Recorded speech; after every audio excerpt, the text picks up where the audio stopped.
Break के बाद आपका स्वागत है। सतर्कता से हारेगा कोरोना। जी हां, कोरोना महामारी एक बार फिर से चुनौती बनकर सामने खड़ी है, लेकिन एक बार फिर फर्स्ट इंडिया आपके साथ खड़ा है। अब तक राजस्थान सरकार जरूर कामयाब रही है कोरोना मैनेजमेंट को लेकर, दुनिया में मिसाल बनी है और एक बार फिर से ये साबित करना होगा कि हम कोरोना को हराकर एक बार फिर से वापस वैसे ही मजबूती के साथ खड़े होंगे।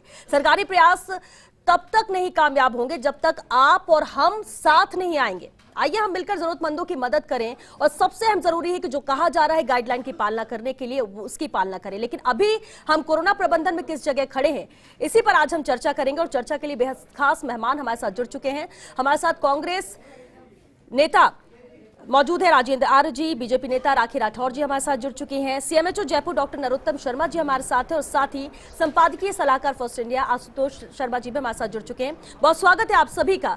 आशुतोष जी, आपसे शुरुआत करते हैं। बहुत ज्यादा बयानबाजी भी होती है, एक दूसरे पर आरोप प्रत्यारोप भी लगते हैं, लेकिन आज मौजूदा स्थिति जिस तरह से हम पूरे देश की देखें और उसमें राजस्थान को आप कहां पाते हैं प्रबंधन के हिसाब से, सरकार के कामकाज के हिसाब से? देखिए श्वेता जी, मैं मानता हूं कि ये वैश्विक महामारी है, ये किसी एक इलाके का प्रश्न नहीं है और इस वैश्विक महामारी में सरकार, जनता सारी राजनीति भुला करके और इसका मुकाबला करे। ऐसे में किसी भी महामारी के प्रबंधन का क्या परिणाम हुआ है, उसके परिणाम से इसका आकलन किया जा सकता है। और मैं मानता हूं कि राजस्थान में जिस तरह से प्रबंधन हो रहा है, अन्य राज्यों की जो हम खबरें सुनते हैं उसके लिहाज से हम प्रबंधन में काफ़ी आगे हैं। समस्याएं हमको दिखती है, लेकिन जब तुलनात्मक अध्ययन हम करते हैं दूसरे राज्यों के बारे में, जो खबरें बड़ी भयावह खबरें आ रही है, भगवान का शुक्र है, सरकार का प्रबंधन है, जनता का सहयोग है कि हमें उस तरह की खबरें मिलने को नहीं मिल रही है। इसकी वजह से मैं मानता हूं कि राजस्थान में प्रबंधन अभी तक अच्छा चल रहा है। बिल्कुल, यानी अभी तक के लिए हम कह सकते हैं कि सरकार काम जो कर रही है और जो जरूरतें उनको पूरा कर पा रही है, लेकिन आने वाला वक्त भी बेहद चुनौतीपूर्ण जरूर रहेगा। राजेंद्र आर्य जी, चुनौतियां बड़ी सरकार के लिए भी है, क्योंकि देखिए विपक्ष भी है, सवाल खड़े करेगा, बहुत सारी चीजें हैं जिनको लेकर केंद्र सरकार के सामने भी बातें रखी गई हैं, लेकिन मौजूदा स्थिति में कितनी मदद केंद्र से मिल पा रही है? यकीनन श्वेता जी बहुत सही बात कही है और आशुतोष जी ने भी जैसा कहा कि राज्य सरकार के जो प्रयास हैं वो तभी कामयाब होंगे जब केंद्र से पूरा समन्वय होगा और पूरी की पूरी सहायता समय पे मिलेगी। और जहाँ तक इस वैश्विक महामारी की बात है तो 14 महीने से लंबा समय हम देख रहे हैं, हमारे जो फ्रंटलाइन वॉरियर्स हैं, जो हेल्थ वर्कर्स हैं, उनके ऊपर जितना स्ट्रेस है उसको हम उनको मतलब दिल से दुआएं देते हैं और उनको सैल्यूट करते हैं कि उन्होंने अपनी जान की परवाह किए बगैर वो इस देश को इस महामारी से बचाने में कामयाब हुए हैं। और जहाँ तक अभी 2-3 दिनों से खबरें भी चल रही है, केंद्रीय स्वास्थ्य मंत्रालय पूरी महामारी के अंदर एक नोडल मंत्रालय है, उसके बावजूद भी केंद्रीय स्वास्थ्य मंत्रालय जो चीज़ें समय पर राज्यों के साथ में समन्वय के साथ जो संसाधन और साधन मुहैया करवाने चाहिए उनको मुहैया करवाने में नाकाम रहा है, जिसकी वजह से हम इस वक्त थोड़ा मुश्किल में हैं। लेकिन निश्चित रूप से पहली लहर में राजस्थान सरकार ने जिस तरीके से काम किया था और देश ही नहीं दुनिया में भी हमारा नाम हुआ था, और अब भी हम आपके चैनल के माध्यम से प्रदेशवासियों को और देश को यकीन दिलाना चाहते हैं कि राजस्थान सरकार पूरी तरीके से किसी भी तरीके की, राजस्थान सरकार ने जो कड़े फैसले लिए, अभी आपने देखा होगा कि जो अनुशासन पखवाड़ा है उसके अंदर भी 25 तारीख के बाद में कुछ सख्त फैसले लिए गए। उन सख्त फैसलों में हमारी राजस्थान की जनता से गुजारिश है कि उन फैसलों को माने और अनुशासन में रहे। सरकार किसी भी तरीके की ना दवाओं में कमी आने देगी, ना ऑक्सीजन में कमी आने देगी, क्योंकि जहां तक ऑक्सीजन की बात है तो उसमें जो हमारे प्लांट के अधिग्रहण केंद्र ने कर लिए तो उस वजह से, और फिर एक खबर भी छपी थी उसमें देखा गया था राजस्थान में एक्टिव रोगी अगर देश में 6ठे नंबर पे हैं तो हमें ऑक्सीजन और रेमडेसिविर के अंदर 17वें नंबर पे रखा गया। माननीय मुख्यमंत्री जी ने कल प्रधानमंत्री के सामने ये मुद्दा रखा और उसके बाद में प्रधानमंत्री ने भी माना कि गलती हुई है। और जहां तक टीकाकरण में है तो टीकाकरण में भी हम शीर्ष प्रदेशों में बने हुए हैं। हमारे यहाँ पर सरकारी क्षेत्र में इंफ्रास्ट्रक्चर बहुत अच्छा है और हम निश्चित रूप से माननीय मुख्यमंत्री के नेतृत्व में कामयाब ये रफ्तार बनाकर रखना होगा, गति बनाकर रखनी होगी। आशुतोष जी कुछ कह रहे हैं। मैं पूछना चाहता हूं कांग्रेस के प्रतिनिधि से कि ये सब 1 तारीख से अब 18 साल से ऊपर वालों के वैक्सीनेशन का प्रोग्राम निश्चित है, तो इसको लेकर के अभी तक केंद्र सरकार ने फ्री वैक्सीन की घोषणा नहीं की है और राजस्थान में अब केवल 5 दिन बचे हैं और सारे विशेषज्ञ कह रहे हैं कि इस पूरी महामारी से मुकाबले का जो लॉन्ग टर्म सॉल्यूशन है वो केवल वैक्सीनेशन है। और सरकार इसमें क्यों देरी कर रही है? क्या वजह है कि वैक्सीनेशन में फ्री होगा, कैसे होगा या नहीं होगा, और उसके रजिस्ट्रेशन की क्या व्यवस्थाएं हैं, इसके बारे में न कोई प्रचार प्रसार हुआ है और न कोई उसके बारे में गाइडलाइन जारी हुई है। तो इसके बारे में थोड़ी चिंता सरकार को करनी चाहिए। यकीनन आशुतोष जी की जो बात है वो बिल्कुल अपनी जगह सही है और राजस्थान सरकार पूरी तरीके से तत्पर है। राजस्थान सरकार ने माननीय प्रधानमंत्री जी से भी अपील की कि जैसा कि आपने देखा होगा कि संसदीय जो उच्चाधिकार समिति है, स्थायी समिति है, उसके समक्ष ये बात आई थी। तब उन्होंने कहा था कि वैक्सीन की जो कीमत है वो 250 से ऊपर नहीं रखी जाएगी और माननीय जो वित्त मंत्री है उन्होंने भी कहा था कि जो 35,000 करोड़ का जो कोरोना का वैक्सीनेशन के लिए जो फंड निर्धारित किया गया था उसी से राज्यों को मदद की जाएगी। तो इसमें मतलब मुझे दुर्भाग्य इस बात का लगता है कि देश के अंदर जिस तरीके का नेतृत्व चल रहा है, माननीय प्रधानमंत्री इस बात को क्यों मतलब संसदीय मर्यादाओं का उल्लंघन हो रहा है खुलेआम कि भाई जब एक देश के अंदर 3 दाम कैसे हो सकते हैं। दो सवाल आपने उठाए हैं और जिस पर केंद्र को लेकर तो इसका जवाब राखी जी हमें देंगी। बीजेपी नेता राखी राठौर जी लगातार हमारे साथ बनी हुई है। राखी जी, 2 बातें और अभी आपने सुना राजेंद्र आज ने क्या कहा। एक तो ऑक्सीजन सिलेंडर के डिस्ट्रीब्यूशन को लेकर कल बहुत हाईलाइट भी ये रही है कि क्यों 6ठे नंबर पर है, एक्टिव केसेस के मामले में 17वें नंबर में डिस्ट्रीब्यूशन में रखा गया है। दूसरी अहम बात वैक्सीनेशन को लेकर जो सवाल उठाया है, दोनों के ही जवाब आपसे चाहेंगे। देखिए श्वेता जी, जिस तरह की वैश्विक महामारी है, भारतीय जनता पार्टी के एक्टिव विपक्ष के फॉर्म में लगातार सरकार के साथ है, चाहे वो सेंट्रल गवर्नमेंट हो चाहे वो स्टेट गवर्नमेंट हो। मैं पहली बात की शुरुआत इसी से करना चाहूंगी। जो सरकार द्वारा जो भी रूल्स रेगुलेशंस बनाए जाएंगे वो भारतीय जनता पार्टी लोगों में अवेयरनेस भी फैलाएगी और साथ खुद उसको भी फॉलो करेगी। जहां तक आपने ऑक्सीजन डिस्ट्रीब्यूशन का कल का जो सवाल पूछा, श्वेता जी एक बात बताइए मुझे, अगर मान लीजिए कि सेंट्रल गवर्नमेंट के द्वारा कोई अलॉटमेंट किया जाता है और अगर किसी स्टेट के अंदर ऑलरेडी ऑक्सीजन का प्रोडक्शन है, तो जब डिस्ट्रीब्यूशन किया जाएगा तो इस तरह से डिस्ट्रीब्यूशन किया जाएगा कि जो उस स्टेट की डिमांड है उसकी पूर्ति की जाएगी। मैं उदाहरण देना चाहती हूँ कि अगर आपको और मुझे दोनों को 200 रुपए देने और आपके पास ऑलरेडी 100 रुपए है तो आपको 100 और मुझे 200 मिलेंगे ना। बिल्कुल। जब राजस्थान के अंदर ऑलरेडी प्रोडक्शन है, ऐसे बहुत सारे हमारे स्टेट्स हैं जहां पर प्रोडक्शन नहीं है तो वहां पर ज्यादा दिया गया। और राजस्थान के अंदर हाई कोर्ट में जो शपथ पत्र राजस्थान सरकार ने कल पेश किया उसमें साफ लिखा कि 250 मीट्रिक टन की आवश्यकता है जो कि इनको पूर्ति हो रही है। समस्या क्या है? देखिए मिसमैनेजमेंट की। अगर आप ऑक्सीजन को प्रॉपर्ली ट्रांसपोर्ट नहीं कर पाओगे, समय रहते जगह पे नहीं पहुंचा पाओगे तो प्रॉब्लम आएगी। और लगातार केंद्र सरकार पे जिस तरह की डायलॉग्स की डिलीवरी यहाँ के नेताओं की हो रही है, मुझे लगता नहीं कि एक बहुत अच्छी राजनीति की शुरुआत है। आपने कभी सेंट्रल गवर्नमेंट द्वारा राजस्थान के बारे में कोई स्टेटमेंट सुना? आज वैक्सीनेशन के लिए पीठ थपथपाते 1.25 करोड़ लोगों को वैक्सीनेशन क्या बिना सेंट्रल गवर्नमेंट की हेल्प के कर दिया। लेकिन मुझे लगता है कि हमें एक ऐसी कर्टसी बनानी चाहिए कि अगर कोई सहयोग वहां से मिलता है तो उसके लिए थैंकफुल होना चाहिए, ना कि अलग अनर्गल ट्वीट्स करके लोगों को गुमराह करने का काम। ठीक है, यानी राखी जी आप ये कह रही है जो सवाल उठाया जा रहा है, ये डिस्ट्रीब्यूशन को लेकर जो सवाल उठाया जा रहा है वो गलत है, आप ये मानती है? इसी पर कुछ आशुतोष जी भी कहना चाह रहे हैं। नहीं राखी जी, लेकिन सीधी बात यह है कि मुख्यमंत्री जी ने भी आग्रह किया, 25 के 25 सांसद आपके हैं बीजेपी के, और केंद्र सरकार से उन्होंने एक बार भी राजस्थान का कोई मुद्दा उठाया हो हमने कहीं सार्वजनिक नहीं देखा है। उन्होंने चुपचाप उठाया, उसके बारे में आप बता सकती हैं। लेकिन मुख्यमंत्री बार बार उनको कह रहे हैं कि बीजेपी के लोगों को साथ आना चाहिए। ये राजस्थान का मामला है, इसमें बीजेपी और कांग्रेस का कोई इशू नहीं होना चाहिए। यदि हमारी ऑक्सीजन में कोई कमी आ रही है, कोई रेमडेसिविर में कमी आ रही है, और ऐसा नहीं है अपने अपने स्टेट के मुद्दे सांसद बीजेपी अपने पार्टी लाइन से ऊपर उठकर अन्य राज्य उठाते हैं, तो राजस्थान के सांसदों को ऐसा क्या सांप सूंघ गया है कि वो बीजेपी में इसलिए केंद्र सरकार को चिट्ठी नहीं लिख सकते, केंद्र सरकार से बात नहीं कर सकते?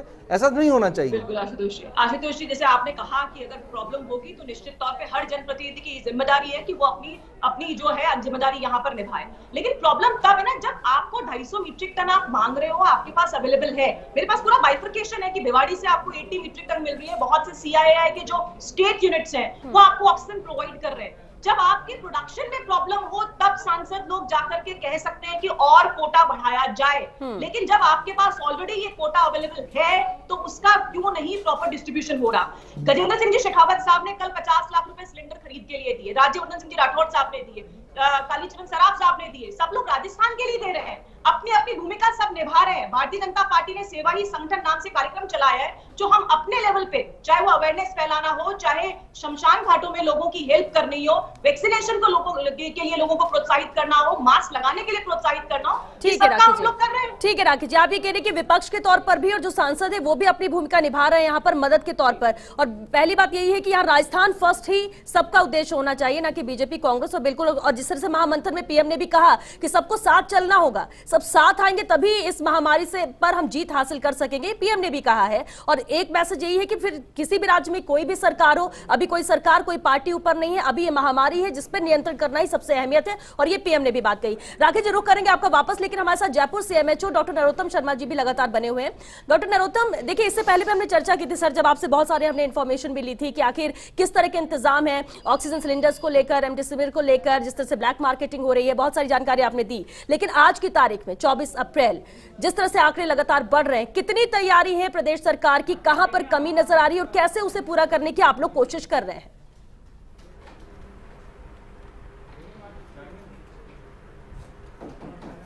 देखिए, राजस्थान सरकार 2 लेवल पर अपना मैनेजमेंट कर रही है, एक फील्ड लेवल पर और एक हॉस्पिटल मैनेजमेंट। जी, फील्ड लेवल पर हमारी जो आरआरटी टीम है, रैपिड रेस्पॉन्स टीम है, तो जितने भी लोग पॉजिटिव आ रहे हैं उनके घर घर जाकर उन्हें आइसोलेट कर रही है, उनके कॉन्टैक्ट को क्वारंटाइन कर रही है।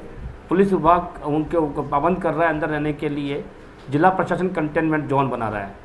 साथ में अब जिस तरह से केस बढ़ते जा रहे हैं, हॉस्पिटल मैनेजमेंट हमारे लिए बड़ी चुनौती हो गया है जी। और आज हमने गवर्नमेंट और प्राइवेट मिलाकर 74 हॉस्पिटल्स को हमने जोड़ लिया है।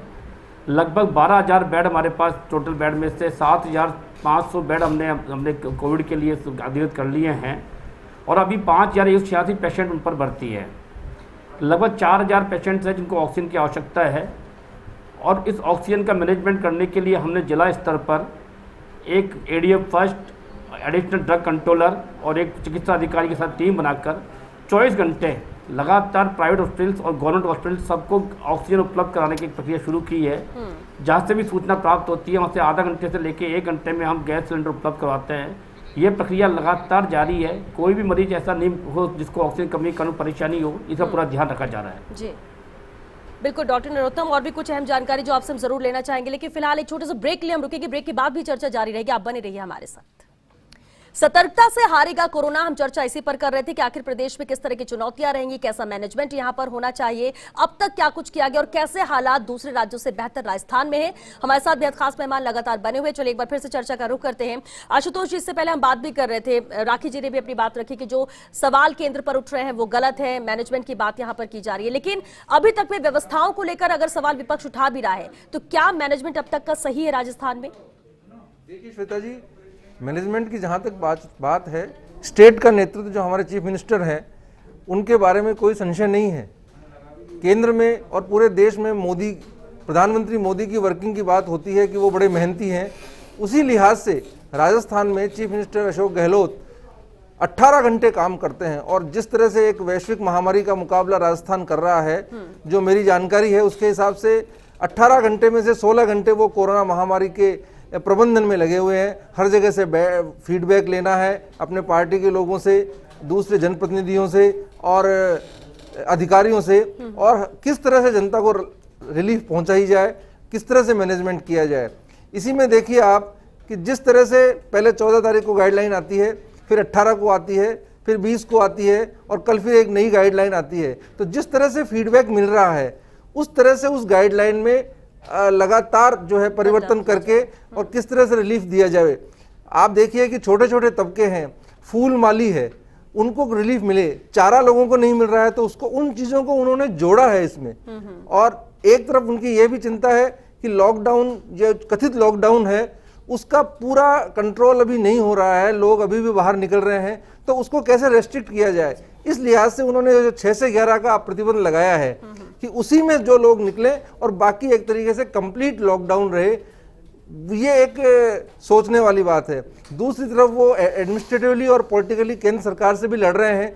केंद्र सरकार के सामने उन्होंने आंकड़ों के माध्यम से ये प्रस्तुत किया कि हमारा स्थिति हमारी ये है और रिलीफ की स्थिति हमारी ये है, और इसके लिए पीएम को भी ये कहना पड़ा कि हम इसका ध्यान रखेंगे। और आप देख रहे हैं कि उसके बाद में भिवाड़ी प्लांट से हमारा कोटा भी बढ़ा है। तो मैं मानता हूं कि इस तरह से कोई कमी नहीं है, फिर भी अभी गुंजाइश इस तरह की महामारी में सुधार की रेगुलर बाकी है। बिल्कुल, लेकिन एक और बात है, आबकारी का भी जिस तरह से फैसला है, शराब दुकानें खोलने का जब फैसला हुआ, राजस्व बेहद इंपॉर्टेंट प्रदेश के लिए होता है, तो उस पर भी फोकस किया गया, लेकिन जो लोग ये नहीं समझ रहे वो सवाल जरूर इस पर उठा रहे हैं, इस पर भी जरूर चाहेंगे आपसे जवाब। देखिए, ये बात सत्य है, आलोचना इसकी होने का ये बिंदु है, लेकिन अपन एक घर के बारे में भी सोचेंगे। एक जिस तरह से घर का और परिवार का मैनेजमेंट होता है, उसी तरह से राज्य सरकार का मैनेजमेंट हो रहा है। तो रेवेन्यू होना भी जरूरी है। यदि रेवेन्यू नहीं आएगा तो जो मैनेजमेंट है वो प्रभावित होगा। इसलिए उन्होंने रेस्ट्रिक्टेड वे में 6 से 11 बजे तक, अब आज जो एक नई खबर आई है उसमें शराब की दुकानें खुलेगी। लेकिन मैं मानता हूं श्वेता जी इसमें कि जनता का सहयोग सबसे ज्यादा जरूरी है।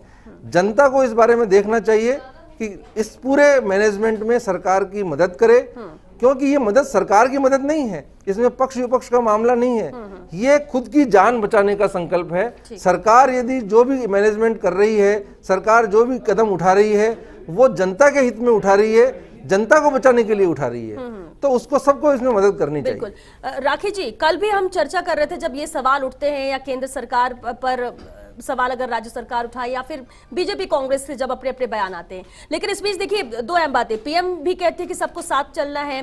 पूर्व मंत्री अरुण चतुर्वेदी से भी जब चर्चा हो रही तो उन्होंने कहा कि अभी हमें ये बीजेपी कांग्रेस सत्ता और विपक्ष छोड़कर राजस्थान की बात करनी चाहिए, और जब राजस्थान की बात होगी तो हम सब एक हैं और जो सही है उस पर बात होनी चाहिए, उस पर चर्चा, और जो कमियां हैं उसे दूर करने की कोशिश होनी चाहिए। लेकिन इन सब के इतर राखी जी, ठीक है, अगर सवाल उठाए भी जा रहे हैं और विपक्ष का धर्म है, लेकिन जो सही सुझाव है वो भी आप लोग की तरफ से दिए जा रहे हैं। लेकिन मैनेजमेंट को लेकर अभी आपने सवाल उठाया कि मैनेजमेंट ठीक नहीं है, लेकिन फिर भी दूसरे राज्यों की तुलना में जब राजस्थान को आप देखते हैं तो आपको लगता है कि हम अभी कुछ बेहतर हैं, भले ही आने वाले वक्त में बड़ी चुनौतियां हैं और स्थिति बिगड़ जाए, लेकिन आज की अगर बात करें तो क्या नजर आता है? देखिए श्वेता, जिस तरह से सेकंड वेव आई हिंदुस्तान में, तो जिन सिटीज की आप बात कर रहे हैं, जिन स्टेट्स की आप बात कर रहे हैं, वहां पर ये सेकंड वेव पहले ही आ गई थी, और अगर हम लोग आज नहीं संभले तो हो सकता है कि वही स्थिति में हम आज आ जाएं। एक विपक्ष के तौर पे जब हम कहते हैं कि और ज्यादा टेस्ट होने चाहिए, जनसंख्या के आधार पर सिर्फ 11% के जो हमारे टेस्ट हो रहे हैं, उस टेस्ट की हमारी कैपेसिटी को और बढ़ाना चाहिए। जो आरटीपीसीआर टेस्ट आ रहे हैं उनकी रिपोर्ट्स जल्दी आनी चाहिए, जो ऑक्सीजन है उसका प्रॉपर मेंटेनेंस होना चाहिए, एक पारदर्शिता होनी चाहिए। तो हमारा ध्येय भी यही होता है कि जो स्थिति आसपास के स्टेट्स में हो गई वो स्थिति राजस्थान के अंदर नहीं हो, क्योंकि आप जानते हैं कि महाराष्ट्र के अंदर, उत्तर प्रदेश के अंदर हमसे पहले सेकंड वेव हिट करी थी और उसके बाद राजस्थान का नंबर है। और अगर ये चीजें नहीं सुधरी तो श्वेता, जो नहीं चाहता राजस्थान में कोई भी कि हम लोग उस स्टेज पर जाके पहुंचे, वो वाली स्थिति तक हम पहुंचेंगे। तो इसलिए जरूरी है कि हम लोग इन बातों के लिए सरकार को लगातार चेताएं। बिल्कुल ठीक है। दिल्ली एडिटर अदिति नागर भी हमारे साथ जुड़ चुके हैं। अदिति, अब क्योंकि जब हम राजस्थान की बात करते हैं सवाल केंद्र से भी उठते हैं, और अभी क्योंकि महामंथन पीएम ने भी किया, सीएम ने भी अपनी बात रखी, इस पूरे ओवरऑल अगर हम दिल्ली की बात करें, जब सभी राज्यों की बात होती है जिक्र राजस्थान का भी होता है। और कोरोना मैनेजमेंट को लेकर, मौजूदा स्थिति को लेकर क्या नजर आ रहा है आपको? देखिए, जब भी दिल्ली में बात होती है राजस्थान को लेकर, और हम जब सारे ही राज्यों की बात कर रहे हैं, तो राजस्थान को एक अलग जगह पे इसलिए भी रखा जाता है क्योंकि शुरुआत से, पहले दिन से राजस्थान ये पूरा कोरोना मैनेजमेंट में पायनियर रहा है। कैसे? हम पहले दिन अगर लॉकडाउन की बात करें तो राजस्थान में इकलौता ऐसा स्टेट था जिसमें मुख्यमंत्री गहलोत की अध्यक्षता में सबसे पहले लॉकडाउन लगाया गया। वो एक मिसाल कायम की, उसके बाद दूसरे राज्यों ने उसको प्रोटोकॉल फॉलो किया। दूसरा, अगर हम बात करें तो जो मेडिकल प्रोटोकॉल्स थे, जो वैक्सीनेशन की अगर बात करें तो वैक्सीनेशन जिस स्पीड से यहाँ पे लगाए जा रहे थे, 5 लाख से ज्यादा, हालांकि अब वैक्सीनेशन कम है, मिल नहीं रहा है स्टेट में, इसलिए उसकी जो स्पीड है उसका जो वो है कम हुआ। अदरवाइज वैक्सीनेशन को लेकर भी उस एग्जाम्पलरी वाले उसमें आता है राजस्थान कि किस तरीके से यहाँ पर मैनेजमेंट हुआ वैक्सीनेशन को लेकर। इसके अलावा अगर बात करें तो मुख्यमंत्री अशोक गहलोत की एक मुहिम थी कि कोई भूखा ना सोए, वो भी सबसे पहले राजस्थान में था। चाहे फिर वो माइग्रेंट्स, लेबर्स वाला, जब माइग्रेंट्स चल रहे थे उस समय भी तमाम चीजें थी, तब भी जिस मैनेजमेंट के तहत ये काम हुआ वो बेहतर था और राजस्थान को उसने इस पूरे कोरोना मैनेजमेंट पे अलग खड़ा किया। अब बात सवाल उठती है कि केंद्र के साथ, देखिए जो राज्य सरकार है उसका एक लगातार ये आरोप है कि हमारे साथ भेदभाव हो रहा है। चाहे वैक्सीनेशन ड्राइव है वो हमारी इतनी बेहतर तरीके से चल रही थी, लेकिन अब क्योंकि वो स्पीड पे इसलिए नहीं है क्योंकि हमें वैक्सीनेशन नहीं मिल रहे। इसके अलावा और भी तमाम तरीके की, ऑक्सीजन की बात करें, तमाम चीजों पे भेदभाव किया जा रहा है। लगातार राज्य सरकार की तरफ से बात आ रही है। अब श्वेता देखिए, ऐसी स्थिति आ गई है कि हमें हर चीज के लिए सुप्रीम कोर्ट हो, हाई कोर्ट हो, उसका दरवाजा खटखटाना पड़ता है। अभी हाल ही में अभी ठीक इस समय हाई कोर्ट में हियरिंग चल रही है, वहां पर भी दिल्ली सरकार के अधिकारी को डांट फटकार लगाई जा रही है, जहां पर वो अधिकारी लगातार ये कह रहा है कि हमने कई बार केंद्र सरकार से ऑक्सीजन के लिए कहा। और अभी जब एक पूरी बैठक हुई थी प्रधानमंत्री मोदी के साथ और जब केजरीवाल की बात हुई जिसमें काफी बड़ा वो मुद्दा बना, उसमें भी उन्होंने ज्यादा से ज्यादा ऑक्सीजन राजधानी के बेड्स पर, हॉस्पिटल्स पे देने की बात कही थी। तो राजस्थान भी उस कैटेगरी में आता है जहां वो ये फील कर रहा है कि हमारी वैक्सीनेशन ड्राइव हो, क्योंकि देखिए ये बात तो सच है, ये इस बात को हम झुठला नहीं सकते, क्योंकि महाराष्ट्र में जिस तरीके से केसेस थे, महाराष्ट्र और दूसरा स्टेट राजस्थान है जहां पे 1 करोड़ से ज्यादा वैक्सीनेशन लग चुके हैं। तो राजस्थान सरकार ने, राजस्थान में हम उसमें जनता का भी नाम लेंगे, क्योंकि ये जिस तरीके की ये बीमारी है वहां पर अकेली राज्य सरकार या जनता अकेली कुछ नहीं कर सकती, इसमें मिलकर काम करे बिना बेहतरी नहीं हो सकती। और यही वजह है कि दोनों के जो बिहेवियरल मैनेजमेंट हुआ, बिहेवियरल चेंज हुआ, मैनेजमेंट है, काम करने का तरीका है, जनता अपने घर में बैठे सरकार की उस अपील को, और अभी भी जिस तरीके से लॉकडाउन और ये जो डिसिप्लिन पखवाड़ा जो बनाया गया है, इन तमाम चीजों को देखते हुए राजस्थान अगर ऐसे ही चलता रहा और उसको ऑक्सीजन वैक्सीनेशन मिलती रही तो राजस्थान बहुत बेहतर तरीके से आगे बढ़ जाएगा। क्योंकि पहले भी जब भी बात होती है तो कोरोना मैनेजमेंट में राजस्थान को एक अलग मुकाम दिया जाता है, क्योंकि प्रधानमंत्री मोदी से लेकर अगर विपक्ष की बात करें तो वसुंधरा राजे से लेकर तमाम लोग उस मैनेजमेंट की तारीफ बार सीएम भी कहते हैं कि अगर मदद, जो कुछ कमियां रह जा रही है, अगर केंद्र की मदद पूरी राजस्थान को मिले तो हम इस पर पूरी तरह से काबू पा सकते हैं, क्योंकि जहां थोड़ी कमियां नजर आती है वो मदद की दरकार हो जाती है। शायद यही बात जब पीएम से महामंथन हो रहा था सीएम ने वहां पर भी रखी, तो उस प्लेटफॉर्म पर भी रखी। सीएमएचओ डॉक्टर नरोत्तम शर्मा भी लगातार हमारे साथ बने हुए हैं। डॉक्टर नरोत्तम, देखिए व्यवस्थाओं की बात हो, मैनेजमेंट की बात हो, आपने बताया कि किस तरह के इंतजाम यहां पर किए जा रहे हैं, लेकिन जब हमारे नेशनल या इंटरनेशनल लेवल पर भी डॉक्टर से चर्चा होती है, बातचीत होती है, जो प्रक्रिया हिंदुस्तान में अपनाई जा रही है वो सही है, बहुत बढ़िया है और लोगों को जागरूक करने की बात कही जाती है, लेकिन आप लोगों के लेवल पर कैसे लोगों को जागरूक किया जा रहा है? क्योंकि दो बातें, लोगों को लगता है थोड़ी सी भी हमें दिक्कत हो रही है तो रेमडेसिविर इंजेक्शन हमें मिल जाए, ऑक्सीजन सिलेंडर हमें मिल जाए, जबकि उसकी जरूरत हर किसी को नहीं होती है। कैसे वो लोग समझे और इस तरह के जागरूक करने के लिए किस तरह के प्लान आप लोग की तरफ से किए जा रहे हैं?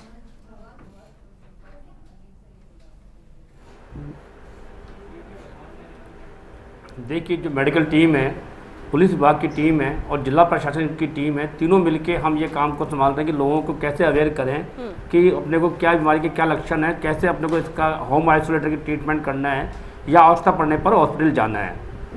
हमने जहाँ हमारे RRT टीम घर जाती है वहाँ एक बुकलेट हमारे पास, उसके माध्यम से या तो उसको देते हैं, समझा के आते हैं कि ये परिस्थिति है, आपका ऑक्सीजन लेवल इतना होना चाहिए, टेम्परेचर इतना होना चाहिए, खांसी लगातार बनी हो तो ये दवाइयाँ आपको लेनी है, और इसके अतिरिक्त यदि ऑक्सीजन लेवल कम होता है या टेम्परेचर लगातार बढ़ता है तो ये टेस्ट कराने हैं और आपको हॉस्पिटलाइज होना है। हर आदमी समझाने की कोशिश की जा रही है, किंतु दुर्भाग्यवश कुछ जगह घटना ऐसी है कि जो लोग स्वस्थ हैं, जिनका ऑक्सीजन लेवल 95 के आसपास, 94 के आसपास है, वो लोग भी सीधे अस्पताल पहुँच रहे हैं। उससे हमें परेशानी का सामना करना पड़ रहा है। हमारे बेड फुल होते हैं, जिनको ऑक्सीजन आवश्यकता नहीं है वो लोग भी हमारे बेड को फुल कर रहे हैं। अब हमने हर अस्पताल में हमने कमेटी बनाई है जो ऑडिट कर रही है, ऑडिट के आधार पर हम एडमिशन दे रहे हैं। जिनका ऑक्सीजन लेवल 90 से कम है, जिनका HRCT स्कोर 10 के आसपास, 8 से 10 के बीच में है, उनसे ऊपर है, उन लोगों को हम प्राथमिकता से अस्पताल के अंदर एडमिट कर रहे हैं। बाकी लोगों को समझाकर घर पर दवाइयाँ देकर घर पर भेज रहे हैं, या RRT टीम घर पर जाकर उनको दवाई देकर घर पर आइसोलेट करती है। एवरी डे हमारे यहाँ से जानकारी ली जाती है, तबीयत पेशेंट की तबीयत कैसी है, सभी प्रकार से समझाने की सुविधा और सुविधाएं दी जा रही है। पूरी कोशिश है कि इसको मैनेजमेंट को बहुत बेहतर बना के ढंग से आम आदमी को सुविधाएं पहुंचाई जाए। बिल्कुल, लेकिन डॉक्टर नरोत्तम, अगर हम टेस्ट को लेकर बात करें, देखिए पहले बहुत तेजी के साथ होता था, आपने सैंपल दिया, बहुत जल्दी आ जाते थे आपकी रिपोर्ट, आपको पता चलता था आप पॉजिटिव हैं, आप आइसोलेट हो जाते थे। अब जितना वक्त लेट होता है रिपोर्ट आने में, तब तक वो व्यक्ति कितने लोगों से मिल लेता है, किस तरह से ये स्प्रेड हो जाता है? देरी की वजह आप क्या मानते हैं? क्या की वजह ये भी है कि अगर आप ट्रेवल कर रहे हो, बाहर जा रहे हो, आपको भी रिपोर्ट चाहिए और इस वजह से रश इतना ज्यादा है? कितना मिनिमम वक्त लग रहा है और कितना मैक्सिमम रिपोर्ट आने में?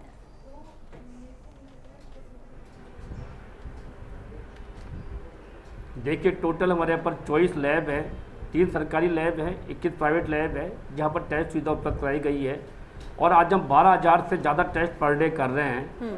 जो प्राइवेट लैब है, कुछ केसों में हमारे पास लगातार लेट रिपोर्टिंग कर रहे थे। 5 से 7 दिन तक रिपोर्टिंग लेट होने का परिणाम ये होता था कि हमारी टीम उन लोगों के घर तक नहीं पहुँच पाती थी उन लोगों को आइसोलेट करने में या क्वारंटाइन करने में परेशानी आ रही थी। माननीय सीएम महोदय ने खुद ने इस पर संज्ञान लिया है और हमने सबको बुला के हमने जूम वीसी के माध्यम से हर लैब को पाबंद किया है कि 24 आवर्स के अंदर हमको टेस्ट रिपोर्ट दी जाए, अन्यथा आपके खिलाफ लाइसेंस निरस्त करने की कार्रवाई की जाएगी। उसके बाद पिछले 4 दिन तक काफ़ी सुधार हुआ है और लगभग 95% टेस्ट रिपोर्ट हमको 24 आवर से 36 आवर के अंदर मिल रही है और हम लोगों तक पहुंचकर उनको कॉन्टैक्ट करके कंटेन कर पा रहे हैं। ठीक है, ये मदद दी जा रही है, ये कोशिश आप लोग की तरफ से भी है। लेकिन राजेंद्र जी, अब सरकार तो अपने लेवल पर काम कर रही है, विपक्ष कह रहा है वो अपने लेवल पर काम कर रहा है, लेकिन अगर हम कांग्रेस की बात कर ले, कांग्रेस किस तरह से लोगों को जागरूक करने की कोशिश करे? देखिए, वैक्सीनेशन को लेकर भी बहुत कोशिश की गई और अब किया भी जा रहा है, और एक मैसेज पहुंचाने की कोशिश होनी चाहिए कि आप भले ही अभी बहुत ज्यादा कोरोना स्प्रेड हो रहा है, लेकिन आप वैक्सीनेशन के लिए जरूर जाएं, क्योंकि अगर उसके बाद आपको कोरोना होता है तो बहुत हद तक खतरा कम हो जाएगा। क्या इसके लिए कोई कोशिश कांग्रेस की तरफ से की जा रही है? निश्चित रूप से श्वेता जी, जहां तक प्रदेश स्तर पर राजस्थान प्रदेश कांग्रेस कमेटी के अंदर मतलब माननीय सोनिया जी के आह्वान पर प्रदेश स्तरीय कंट्रोल रूम कोविड के लिए स्थापित किया गया। उसके बाद आपने देखा होगा यूथ कांग्रेस ने भी अपना कंट्रोल रूम स्थापित किया, एनएसयूआई भी लोगों की मदद कर रही है। लगातार जो शिकायतें आ रही है लोगों ने, यूथ कांग्रेस का तो आपने देखा होगा कि सोशल मीडिया पे एक हैशटैग भी चल रहा है SOS IYC, तो उसमें तो आपने देखा होगा, मुझे बड़ा सुखद लगता है कि उसमें जो भाजपा IT से जुड़े हुए लोगों ने भी मदद मांगी और उनको मदद पहुंचाई गई। तो हम इस बात में, हम इस वक्त राजनीति नहीं देखते हैं, लेकिन जो हमारे साथ में जो 14 महीने का जो पीरियड था, जब हम पहली लहर से मतलब गुजर चुके और बिल्कुल संतोषजनक हम निकल आए, तो उसके बाद में केंद्र सरकार को जो सुविधाएं और संसाधन उपलब्ध कराने चाहिए थे और एक स्वास्थ्य मंत्रालय को जो एक नोडल एजेंसी के रूप में जो संसाधन देने चाहिए थे, उनको देने में केंद्र नाकाम रहा, समन्वय की कमी रही। उस बात का है, क्योंकि एक मिनट श्वेता जी, मुद्दा यह है कि आप हाईकोर्ट की बात करेंगे चाहे सुप्रीम कोर्ट की बात करेंगे, केंद्र सरकार को फटकार लगी है और माननीय प्रधानमंत्री के सामने मुख्यमंत्रियों ने उनसे सवाल किया। तो ये पहली स्थिति है कि जब चीजें सही नहीं है और प्रधानमंत्री से सवाल किए जा रहे हैं, लेकिन तो सवाल तो करेंगे ना, संतोषजनक जवाब नहीं है। सवाल या जवाब करना और यहाँ पे ये बात करते नहीं, निश्चित रूप से देखिए, बात तो सीएम के सामने ही रखेंगे। मैं कह रहा हूँ आपको कि किसको क्या किया, आप देखिए ना, क्योंकि संसद की स्थायी समिति के सामने राखी जी, सरकार की बात नहीं हुई है, गलत बात नहीं, राखी जी दूसरी बात ये कि हाईकोर्ट ने सेंट्रल गवर्नमेंट के साथ में दिल्ली गवर्नमेंट को भी अभी भी आपके चैनल पे फ्लैश हो रहा था कि सरकार, श्वेता जी, दिल्ली गवर्नमेंट के पास में तो ऑक्सीजन प्लांट है ही नहीं, कैसी बात करते हो? आपको पता होना चाहिए दिल्ली गवर्नमेंट के पास कौन सा ऑक्सीजन प्लांट है। ये गलत है, दिल्ली गवर्नमेंट के पास कोई ऑक्सीजन प्लांट नहीं है। मतलब केजरीवाल जी ने कहा तो प्रधानमंत्री को सोचना पड़ा। और दूसरी बात, जहां तक राजस्थान की बात है, तो राजस्थान के पास में भी कोई बहुत ज्यादा ऑक्सीजन का उत्पादन नहीं है। आप देखिए ना, जब पूरे के पूरे मतलब राष्ट्र के अंदर हम 6ठे नंबर पे अगर संक्रमितों में हैं, तो उसके बाद में आप देखिए हमारे को 17वें नंबर पे रखा गया। मतलब माननीय मुख्यमंत्री ने ये कहा, प्रधानमंत्री को देखना चाहिए इस बात को। अगर वो सवाल किया ना, 25 सांसद है, उनको देखना चाहिए। 5 MT आ रहा है, PSA बड़ा प्लांट से 25 MT आ रहा है, ऑक्सीजन कंस्ट्रक्टर जो है उनसे 15 यूनिट। आपको पता है गुजरात में कितना प्रोडक्शन होता है? जहां पे प्रोडक्शन है वहां पर इस चीज को भी ध्यान में रखा गया। ठीक है आशुतोष जी, कहना चाहूंगी मिसमैनेजमेंट केंद्रीय स्वास्थ्य मंत्रालय का है। वक्त खत्म हो रहा है, राखी जी एक लाइन में जवाब खत्म करिए। देखिए, बहुत अच्छी बात की सीएमएचओ साहब ने, बहुत अच्छी बात की कांग्रेस के हमारे प्रवक्ता ने, लेकिन ग्राउंड लेवल पे देखेंगे तो थिंग्स आर नॉट दैट रोजी। अभी आप देखिए कि आप लोगों को ना तो ऑक्सीजन मिल रहा है, ना लोगों को बेड मिल रहे हैं, और सीएमएचओ साहब मानेंगे इस बात को। अगर फोन करते हैं तो स्थिति बहुत खराब है। अगर मैं ये नहीं कहना चाह रही कि मैं कमी निकाल रही हूँ, लेकिन मैं ये कहना चाहती हूँ कि जब तक कि आप अपनी कमी मानेंगे नहीं, तब तक इंप्रूवमेंट कैसे करेंगे? ठीक है, और कमियों को दूर करना है। सीएम तो खुद कहते हैं आप सुझाव दीजिए, कमियों को दूर करेंगे। बिल्कुल, और विपक्ष अपनी भूमिका निभाए, कमियां बिल्कुल सरकार को बताए और उसके बाद पूरी नहीं होती तब बिल्कुल उस पर भी सवाल करना जायज हो जाता है। आशुतोष जी, चैलेंजेस अब क्या है? देखिए, मुझे एक आश्चर्य है कि यहाँ कहने में सब कह रहे हैं, बीजेपी वाले भी कह रहे हैं, कांग्रेस वाले भी कह रहे हैं कि राजनीति नहीं होनी चाहिए, लेकिन कांग्रेस के प्रवक्ता जो है सीधे सीधे कह रहे हैं कि केंद्र सरकार नाकाम रही। उधर वो कह रहे हैं हालत बहुत खराब है, कुछ नहीं हो रहा। तो इस तरह के स्ट्रॉन्ग वर्डिंग का आप इस्तेमाल करते हैं, ये नाकाम रहे, ये नाकाम रहे, इसमें ही राजनीति निहित है। आपको ऐसे शब्दों से बचना चाहिए जब कुल मिलाकर के मिलकर के मुकाबला करना है। जहां तक चैलेंजेस की बात है, अब अभी चैलेंजेस है कि 96 लाख लोगों को अभी वैक्सीनेशन नहीं मिला है, जो अबव 45 है। तो उसको लेकर के अभी तो सब कोरोना मैनेजमेंट में लगे हुए हैं, और वैक्सीनेशन का काम अभी एक तरीके से सेकंड उस पर चला गया है, वो प्रायोरिटी में नहीं है। तो एक मेरा सुझाव है, और सरकार को भी ये करना चाहिए कि जो वैक्सीनेशन सेंटर हैं उनको अस्पतालों से थोड़ा अलग करना चाहिए, किसी धर्मशाला में लगाएं, कहीं पार्क में लगाएं, उससे लोग आसानी से जाकर के वैक्सीनेशन करवा सके, और उसके लिए एक डेडिकेटेड टीम होनी चाहिए, वरना सारा काम उसमें कोरोना मैनेजमेंट में लग रहा है। एक चैलेंज ये भी है कि पूरे डिस्ट्रिक्ट में हालांकि कंट्रोल रूम खोले हुए हैं, कांग्रेस के प्रतिनिधि ने एक दावा तो कर दिया कि आईवाईसी कर रही है और हमारे कंट्रोल रूम बने हुए हैं। कंट्रोल रूम बीजेपी ने भी बनाए हैं, कंट्रोल रूम कांग्रेस ने भी बनाए हैं, लेकिन आप वहां जाकर के खुद देखेंगे तो जैसे ही फोन आता है वो कंट्रोल रूम वाले घबरा जाते हैं। उनकी 15 से 20% मामलों में भी वो किसी की मदद करने की स्थिति में नहीं है। ये मामला कैबिनेट में भी उठा है कि किस तरह से लोगों की मदद की जाए। हर जिले में एक ऐसा नोडल अधिकारी होना चाहिए, एक ऐसा नोडल व्यक्तित्व होना चाहिए जिसके कहें तो उसकी बात का कोई असर होना चाहिए। और तीसरी बात यह है कि बीजेपी वालों को एक केवल आलोचनात्मक बातें करने के बजाय कोई लिखित सुझाव हो या उस तरह के सरकार के सामने रखना चाहिए। वो स्टेटमेंटों के माध्यम से नहीं होना चाहिए। मुख्यमंत्री आपके भी हैं, जाकर के आप प्रतिनिधिमंडल मिल सकते हैं, सुझाव दे सकते हैं, और सरकार को भी जिस तरह से पहली बार एक सर्वदलीय बैठक बुला करके एक रोड मैप बनाया, उसी तरह से इस बार भी किया जा सकता है।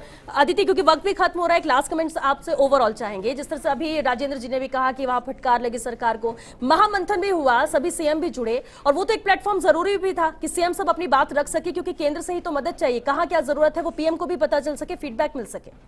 देखिए, दो अलग बातें हैं। पहला ये कि अगर हम ये कह रहे हैं कि केंद्र सरकार कुछ नहीं कर रहा, तो देखिए ये जितना पूरा यूरोप की आबादी है उतने भारत, उससे भी कई ज्यादा भारत की आबादी है, और केवल एक सरकार कुछ नहीं कर सकती, जिसमें जनता का भी, मैंने पहले भी बात कहा था कि बिहेवियरल चेंज जनता के लिए भी बहुत जरूरत है कि वो घर में रहें। लॉकडाउन लगाना पड़ता है, लिटरली ऐसी धारा 144 लगानी पड़ती है जिससे लोग घर में रहें। ये उनको खुद को समझना चाहिए कैसे कैसे क्या क्या चीजों की कमी है। बहुत बार हम देखते हैं कि जैसे बहुत पढ़े लिखे लोग भी, या बात से पढ़े लिखे की नहीं है, बहुत जो चीजों को समझते हैं वो भी पुलिस वालों से भिड़ जाते हैं, तो एक ही अलग बात है। लेकिन अगर केंद्र सरकार की बात करें, देखिए पीएमओ में अगर 24 घंटे हैं तो शायद कई स्तर पर, युद्ध स्तर पर बैठकें हो रही हैं। ये बात सच है कि मार्च के शुरुआत में जो डॉक्टर हर्षवर्धन है, उन्होंने ये कहा था कि कोरोना अब जा रहा है, तो कहीं ना कहीं लेट बैक हो गई थी सरकार, ये मानने लगी थी कि अब स्थिति कंट्रोल में है। और 27 मार्च को जो पहला इलेक्शन का वो पूरा 1 महीने का दौर शुरू हुआ, जो इतने बड़े चुनाव हुए,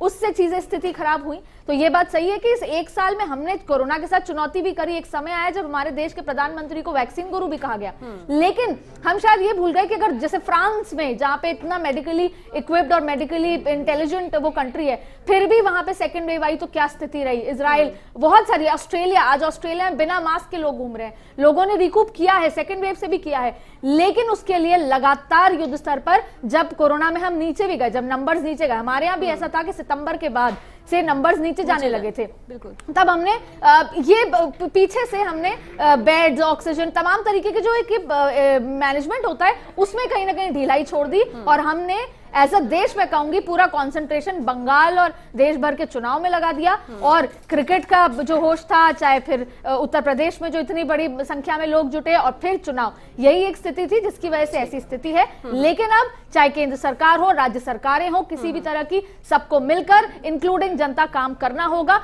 वरना जिस स्थिति में आज हम हैं वो बहुत अच्छी तस्वीर नहीं है, बहुत ही दर्दनाक है।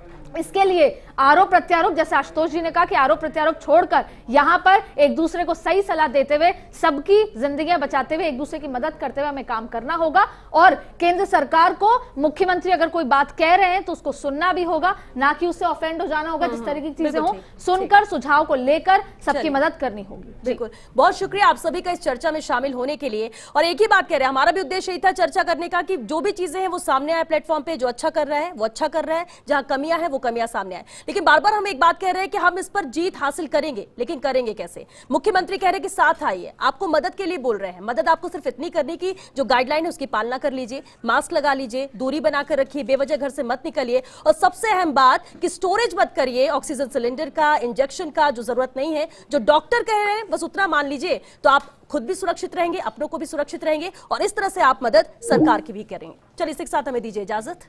नमस्कार।